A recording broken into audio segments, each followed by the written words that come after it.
You're about to ruin something good. And right now, some part of you is already reaching for the switch. It happens the moment things stop being hard. Your habits have started sticking. The relationship has stopped feeling like a question mark. Work is finally gaining ground. And instead of relief, something tightens in your chest. Not the fear of things falling apart, the fear of nothing falling apart. You close the document you were supposed to finish, for no real reason. An hour later, you're reaching for the exact same fight you've had with this person 100 times. Like your hand already knows the words before your mind catches up.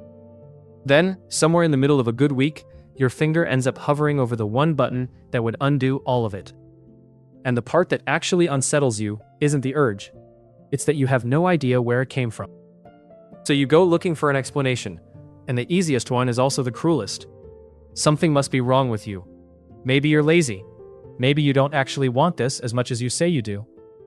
Maybe there's a self-destructive streak in you that other people just don't have. You watch yourself wreck a good thing and think, this is who I really am. Someone who can't hold on to anything good. Someone broken in some basic, structural way. And for a moment, that label feels like relief. At least now it has a name. Self-sabotage. Fear of success. The internet hands you the vocabulary, and other people's stories seem to confirm it. The diagnosis fits cleanly. It feels earned. But watch what the label does next. It starts eating everything around it. A missed morning isn't just a missed morning anymore. It's proof you'll never follow through on anything. A flicker of doubt in a good relationship isn't just a flicker. It's confirmation that you're impossible to love properly. It's 1 a.m. You're staring at the ceiling, replaying the exact moment you pulled away earlier that night. And a voice says, "See? You did it again. You can't even let yourself have this." So now you're not just afraid of ruining things, you're watching yourself for signs that you're about to ruin things, which makes you tighter, which makes you more likely to actually do it. The label has become a prediction. The prediction fulfills itself. And each time it does, you sink a little further into the idea that you're simply built wrong. The shame stops being a feeling. It starts being your whole personality. But sit with this for a second. If this were really who you are, some permanent defect, wouldn't it show up everywhere?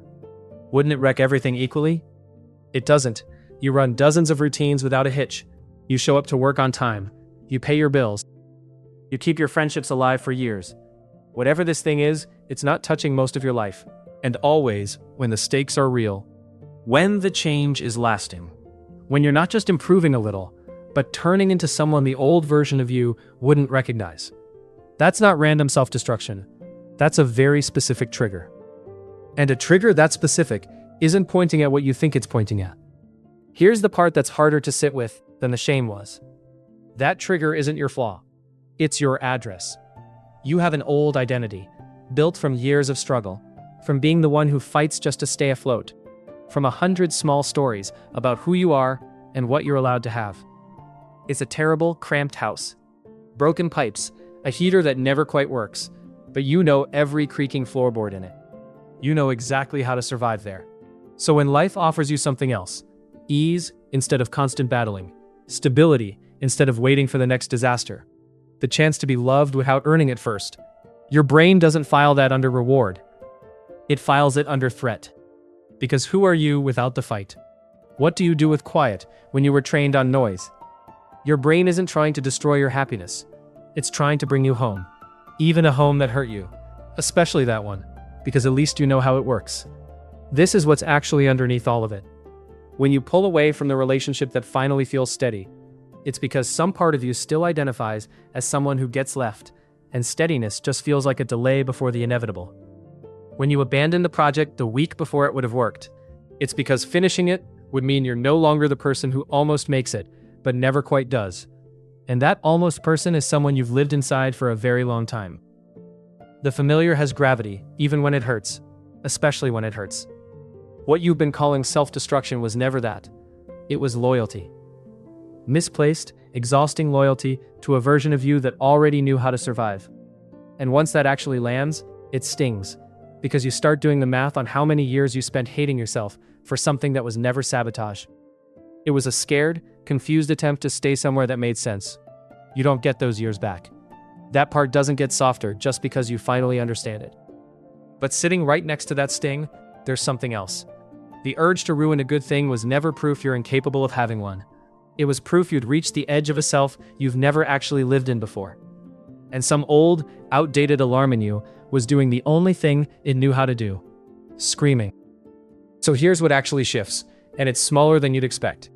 Not everything, not all at once. Just this. The next time your hand drifts toward the phone to start a fight you don't need to have, you don't talk yourself out of the urge. You don't perform calm. You just notice, almost like watching someone else's hand. And you put the phone back down, and you go drink a glass of water instead. And the urge sits there, unanswered, with nowhere to go. You don't fight it, you don't shame yourself for having it. You just recognize it.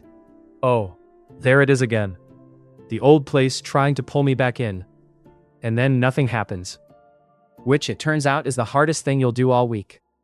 The goal was never to become someone who stops wanting to run. The goal is to become someone who wants to run and stays anyway, and lets that be enough. Real change doesn't show up as a breakthrough. It shows up on an ordinary Tuesday, when the old panic knocks like it always has, and for the first time, you don't pack a bag. You don't go back. You just stay in the better place, even though it still feels slightly foreign.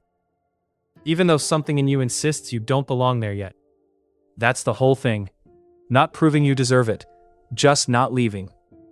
If you've ever caught yourself doing this and had no idea why, that's usually the first sign the old identity is talking, not the real one.